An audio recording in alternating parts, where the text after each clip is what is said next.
What's up guys, Twice here with another strategy video for you. This has been a long time. I actually haven't really done an endgame strategy or kind of a card analysis in a long time.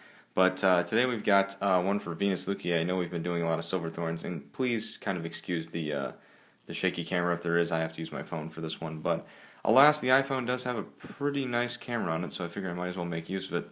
Anyway, so the thing that I noticed as I was playing Silver Thorns just a lot more this weekend actually at locals, I just didn't make top 8, and I'm a little bit mad about it because there was just some bad luck on my part, just checking too many grade 3s or just not getting the cards that I need. But the deck has worked pretty well other than in that match. So yeah, I thought I'd give you a nice little strategy video on it. So anyway, this is going to be kind of hard to explain, hold the camera and show you the soul. So I just put the soul, that's what I would like to have in the soul.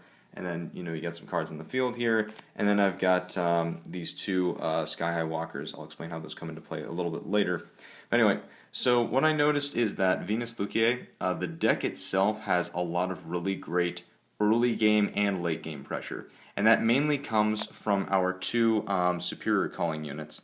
That being, let me get her out of the soul, Silverthorn Beast Tamer Marichika, who's the grade 2. When her attack hits Vanguard, you counterblast 1, and you superior call Silverthorn from the soul to the rear guard, and then it goes back at the end of the turn.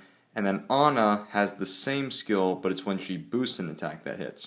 So immediately you can see that with one counterblast, you can easily get off another attack with these two. Excuse me. Anyway, and then you have Zelmo right here, who is of course the Purple Trapezes clone that we were waiting for. When he's called out of the soul, put a Silverthorn into the soul and call another Silverthorn, not called him, out. So that you basically just change up your units. Or you can, put in and take out the same thing.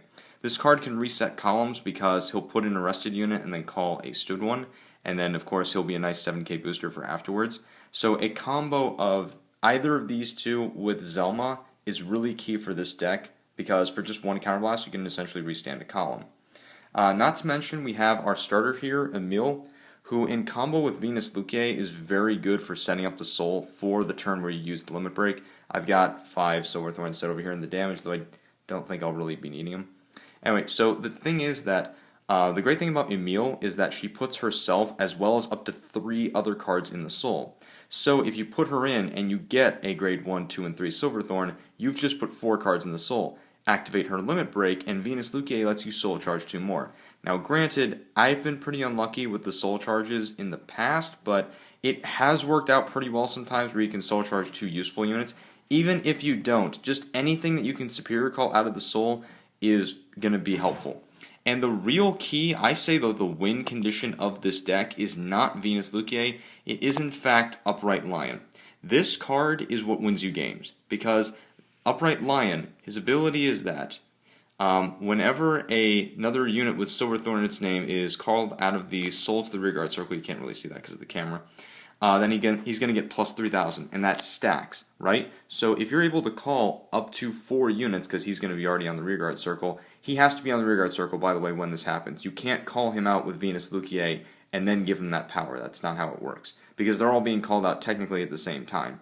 So if you call out 4 units, though, he's going to get 12,000 power, which means that he's at a 21k base, which is super nice, because especially when we get into the Legion era, when this deck is going to have to compete against some higher tiered, or, like a new mechanic, that's still going to be a nice number because Legions are 11k base. Anyway, the great thing that you can do is combo that with cards like, where did I put him? Zelma, right here, because then Zelma can move in another card and just get you another card switch. Even if it's the same card, you're going to give another plus 3k to Upright Lion. So if I have Zelma in the soul, then I can easily get my column to boost up a little bit more. Or if I call out 2 Zelma, which I could very easily do with this limit break, I can use this one to put in something and take it right back, and then use this one to put in something and take it right back. That's an immediate plus 6,000 power to Upright Lion. That's a game-changing number. That can really just oust your opponent's hand right there. Really, ideally, you want to swing with this last, exhaust your opponent's hand so that they have to take this hit. Because if they're at 4 damage, and they, can spare the extra damage, then Upright Lion essentially becomes useless if you try to attack with them first. And plus, here's the great thing. Cards like Marichika and Anna here are perfect to attack with first, because if this card boosts an attack that hits, or if this card's attack hits, then you can counterblast 1, superior call another unit out of the soul. Again, preferably a Zelma if you haven't already called him out. And then, guess what? That's another +3 to this unit. And of course, if you do hit a stand trigger, then these are perfect targets for those stand triggers, which I do run 6 in this deck because they are pretty useful, especially early game. The stand triggers are what give this deck its early game presence, because you can very easily just poke your opponent, force out some guard. It's almost like an Aqua Force-ish kind of strategy. But really, with those stand triggers, you can restand this unit and then just, get off that extra attack. Either force out that extra guard or have the potential of counterblasting one and superior calling a unit. Just the more use you get out of this thing, the more potential units you can call from the circle with Marichika, then the more power you can give to Upright Lion. And again, make your win condition even stronger. So you need Upright Lion on the rear guard consistently. Now here's the thing, is that because of, going back to Emil actually, you can consistently use Venus Luquier's ability, and this is kind of why I have these two Sky High Walkers right here. Sky High Walker, when you put him in the soul, lets you unflip damage. Now I've seen people pull Sky High Walker out of the soul with Venus Luquier's Limit Break, and then just put him right back in, and there you go, you've unflipped 2 damage. You completely, just unflipped Venus Luquier's cost. I don't think you need to do that necessarily. In fact, using Venus Luquier twice or 3 times per game should be more than enough.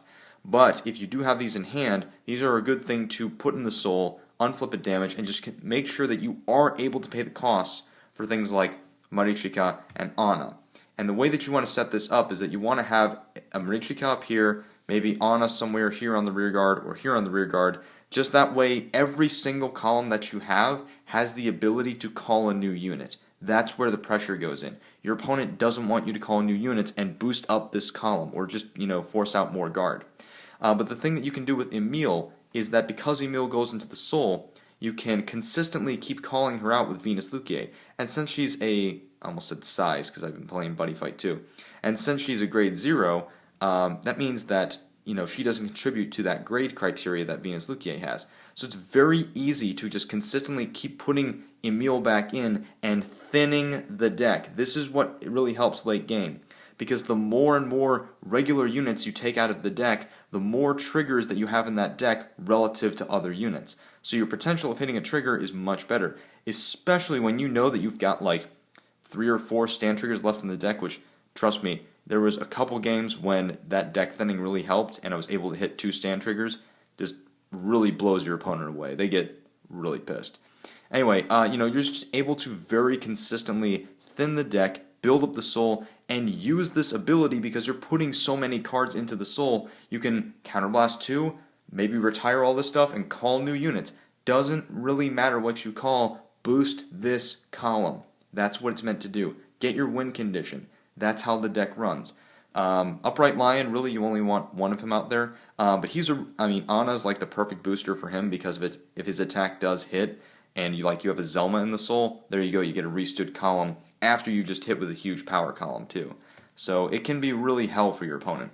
So in the end, the endgame strategy for this deck is to consistently, really every time that you can, build up the soul with Emil, and then with Venus Luquier's soul charge, you can get enough units in the soul to then call to the rear guard and boost up Upright Lion.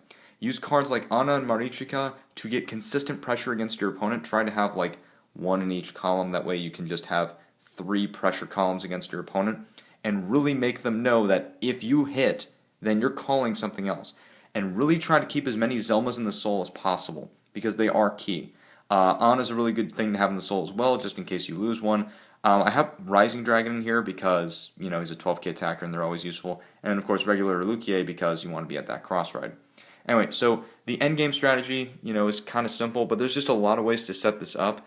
And, Venus Luquier is freaking fantastic. So hope you guys enjoyed it. And, yeah, thanks for watching. Sorry about the poor quality again, it's just my phone. Anyway, yeah, we'll see you guys next time. Have a great day, keep card fighting, goodbye.